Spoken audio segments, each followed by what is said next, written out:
कल शपथ ग्रहण हुआ और आज खेला हो गया है। जी हाँ, आपको बता दें कि प्रधानमंत्री नरेंद्र मोदी के साथ 72 नेताओं ने मंत्री पद की शपथ ली है, लेकिन अभी तक ये साफ नहीं हो पाया है कि कौन सा मंत्रालय किसको देना है। आपको बता दें कि इन्हीं मंत्रालय को लेकर जबरदस्त खींचतान मची हुई है। नेता आपस में भिड़े जा रहे हैं। जिसको जो मंत्रालय दिया जा रहा है उसको वो मंत्रालय चाहिए नहीं, और जो मंत्रालय वो मांग रहे हैं वो बीजेपी आला कमान देने के लिए तैयार नहीं है। इसके बाद से तो बगावत हो रही है, और इन सब के बीच सबसे बड़ी खबर ये निकलकर सामने आई है कि नितिन गडकरी और योगी आदित्यनाथ एक साथ आ गए हैं। आनन फानन में गृह मंत्री अमित शाह ने मीटिंग बुलाई है। इसके बाद से बड़ा धमाका होने की तैयारी है, क्योंकि मैं आपको बता दूं कि गडकरी और योगी नाराज हैं, ये किसी से छुपा हुआ नहीं है। और जैसे ही दोनों एक साथ आए हैं उसके बाद तो आनन फानन में गृह मंत्री अमित शाह ने दोनों को तलब कर लिया है और मीटिंग की जा रही है। तो फिलहाल इस मीटिंग में क्या हुआ है आपको बताएंगे, लेकिन उसके पहले तस्वीरें आप अपनी फुल स्क्रीन पर देखिए। आप तस्वीरों में देख सकते हैं कि किस तरीके से गृह मंत्री अमित शाह ने गडकरी और योगी से मुलाकात की है। अब सबसे ज्यादा जरूरी यह है कि कौन से नेता के पास कौन सा मंत्रालय है ये बताया जाए, उस मंत्रिमंडल की सूची पर चर्चा हो। लेकिन आप देख सकते हैं कि मंत्रिमंडल पर सूची पर चर्चा तो दूर की बात है, मुलाकात की जा रही है, और मुलाकात सिर्फ और सिर्फ गडकरी और योगी से की जा रही है। तो आखिर ये मुलाकात क्यों की जा रही है, वो भी शपथ ग्रहण के अगले दिन की जा रही है, सवाल खड़ा होता है। फिलहाल इसी को लेकर सीनियर जर्नलिस्ट हैं रणविजय सिंह लिखते भी हैं कि पिछली बार शपथ लेने के सुबह मंत्रालय की लिस्ट आ गई थी, इस बार इतनी देरी क्यों हो रही है, मामला कहां फंस गया है। तो मामला फंस गया है, पेच फंस गया है, और कितना तगड़ा फंस गया है इसका अंदाजा आप इस बात से लगा सकते हैं कि शाह, योगी और गडकरी की मीटिंग हो रही है। इसमें कोई और नहीं मौजूद है और सिर्फ इन लोगों में मीटिंग हो रही है। और इस मीटिंग को लेकर दावा यह किया जा रहा है कि गडकरी और योगी नाराज हैं और आनन फानन में शाह वहां पर पहुंचे हैं और मनाया जा रहा है। दिल्ली में ये मीटिंग हो रही है और इस मीटिंग के बाद से बवाल मच गया है, क्योंकि मैं आपको बता दूं कि जैसा कि आप जानते ही हैं कि चुनावों के दौरान ही आरएसएस नाराज था, और इस पर जेपी नड्डा ने बयान भी दे दिया कि हमें आरएसएस की जरूरत नहीं है, बीजेपी अब बड़ा संगठन बन चुका है। फिलहाल आरएसएस कितना जरूरी है भारतीय जनता पार्टी के लिए, ये आप लोकसभा चुनाव 2024 के नतीजों से अंदाजा लगा सकते हैं।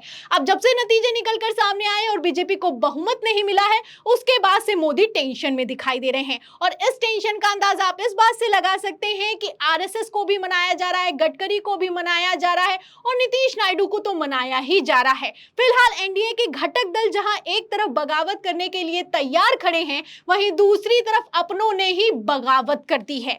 आपको बता दें कि गडकरी तो नाराज हैं ही हैं, और गडकरी के साथ अब आरएसएस भी खड़ा हो गया है। वैसे भी नागपुर में आरएसएस नारे लगा रहा है कि गडकरी ही हमारे पंत प्रधान नेता हैं। तो गडकरी को क्या मंत्री पद मिलेगा, इसको लेकर आरएसएस दावा ठोक रहा है कि उनको गृह मंत्रालय दे दिया जाए, और बीजेपी आला कमान जब इस पर राजी नहीं हो रहा है तो सूत्रों के हवाले से दावा यह किया जा रहा है कि खींचतान मची हुई है, और इसी खींचतान को खत्म करने के लिए गृह मंत्री अमित शाह आनन फानन में दोनों से मुलाकात करने के लिए पहुंचे हैं। फिलहाल जहां तक गडकरी की अगर नाराजगी की बात की जाए तो आप तस्वीरें देख सकते हैं कि किस तरीके से संसदीय दल की बैठक में भी गडकरी नाराज दिखाई दिए।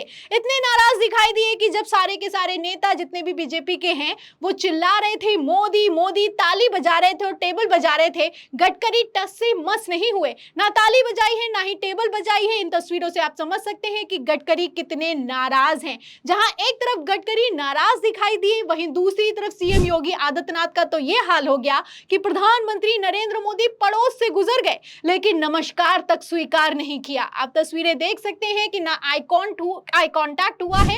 एक तरीके से इग्नोर करते हुए योगी आदित्यनाथ को प्रधानमंत्री नरेंद्र मोदी आगे की तरफ बढ़ते हुए चले जाते हैं, और तो और टेंशन सीएम योगी आदित्यनाथ के भी चेहरे पर दिखाई दी। आप तस्वीरें देख सकते हैं कि इतनी टेंशन में दिखाई दे रहे हैं, ऐसा लग रहा है कि अभी रो देंगे। तो फिलहाल योगी और गडकरी दोनों टेंशन में हैं, और अब इन दोनों ने ही बीजेपी आला कमान को टेंशन दे दी है, और कितनी टेंशन दे दी होगी इसका अंदाजा आप इस बात से लगा सकते हैं कि अमित शाह ने मुलाकात की है, मीटिंग की है, और मीटिंग के बाद से बवाल मचा हुआ है, क्योंकि पहले ही खबर निकलकर सामने आ गई थी कि योगी आदित्यनाथ को आनन फानन में दिल्ली तलब कर लिया गया है और वो इस्तीफा दे सकते हैं। और तो और आज किसान नेता राकेश टिकैत ने तो ये भी कह दिया है कि योगी आदित्यनाथ पर दबाव बनाया जा रहा है कि वो जल्द से जल्द इस्तीफा दे दें। खबर भी मौजूद है, खबर आप देखिए एबीपी की, इसमें लिखा भी है कि सीएम योगी पर इस्तीफा देने का दबाव बनाया जा रहा है। बीजेपी पर राकेश टिकैत का बड़ा दावा, तो बयान निकलकर सामने आया कि दबाव बनाया जा रहा है। अब कौन दबाव बना रहा है और कौन दबाव में नजर आ रहा है, इसका अंदाजा आप शाह की मीटिंग से लगा सकते हैं। अब ये मीटिंग हुई है और इस मीटिंग में क्या कुछ हुआ है ये जब मैं आपको बताऊंगी तो ये जानकर आप हैरान रह जाएंगे, क्योंकि मीटिंग की गई है वो भी शपथ ग्रहण के अगले दिन की गई है और इस मीटिंग को लेकर क्या दावा किया जा रहा है, क्या खबर निकलकर सामने आई है, वो अपने आप में काफी चौंकाने वाली है। तो क्या खबर है, ध्यान से सुनेगा। खबर आप देखिए आज तक की, देखिए इसमें लिखा है कि दिल्ली में अमित शाह और नितिन गडकरी से मिले सीएम योगी, चुनाव नतीजों के बाद पहली मुलाकात हुई है। आपको बता दें ये सिर्फ मुलाकात नहीं हुई है, ये मीटिंग हुई है और इस मीटिंग में सीएम योगी आदित्यनाथ और अमित शाह ने 35 मिनट तक बातचीत की है।